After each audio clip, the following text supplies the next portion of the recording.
Bonjour les amis. Il y a un dicton que j'ai vu brodé sur un oreiller une fois et qui me fait toujours sourire. Fais comme Jésus, fais la sieste. Eh oui, la sieste du dimanche après-midi chez le duc, c'est sacré. On suit l'exemple de Jésus.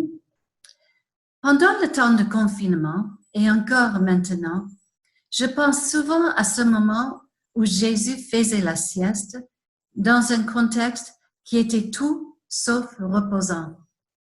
Nous lisons dans Marc chapitre 4, les versets 35 à 41. Le soir de ce même jour, Jésus dit à ses disciples, « Passons de l'autre côté du lac. » Ils quittèrent donc la foule. Les disciples amenèrent Jésus dans la barque où il se trouvait. D'autres barques étaient encore près de lui. Et voilà qu'un vent violent se mit à souffler.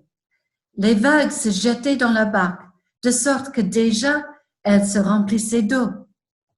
Jésus était à l'arrière du bateau et dormait, la tête appuyée sur un coussin.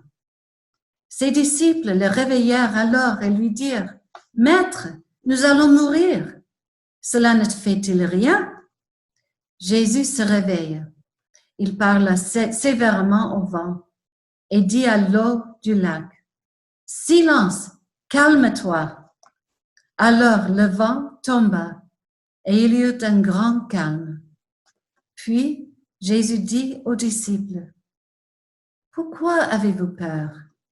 N'avez-vous pas encore de foi? » Mais ils étaient très effrayés et ils se dirent les uns aux autres, « Qui est donc cet homme pour que même le vent et l'eau du lac lui obéissent? »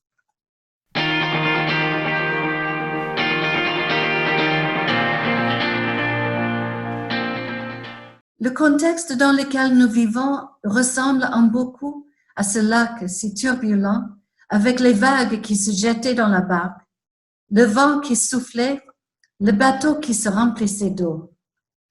Les disciples ne savaient pas quel serait l'aboutissement de cette histoire et quel serait leur sort, tout comme nous ne pouvons pas prédire l'avenir de ce temps de COVID-19. Il y a toutes sortes de questions, tant sur le plan personnel que mondial, au niveau de la reprise des habitudes que sur le plan économique.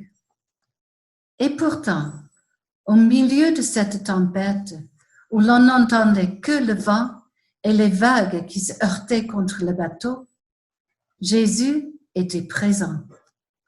Et loin d'être affolé, il dormait. Et il a répondu aux besoins si urgents des disciples en apaisant la tempête.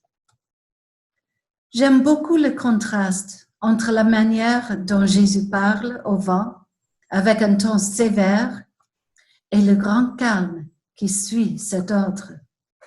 Ce n'est pas précisé, mais j'imagine qu'au milieu de ce calme, en plein milieu du lac, Jésus parla aux disciples d'une voix tendre et douce.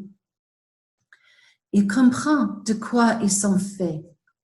Il comprend leurs craintes humaines, mais il veut aussi leur rappeler qui exactement était avec eux dans le bateau.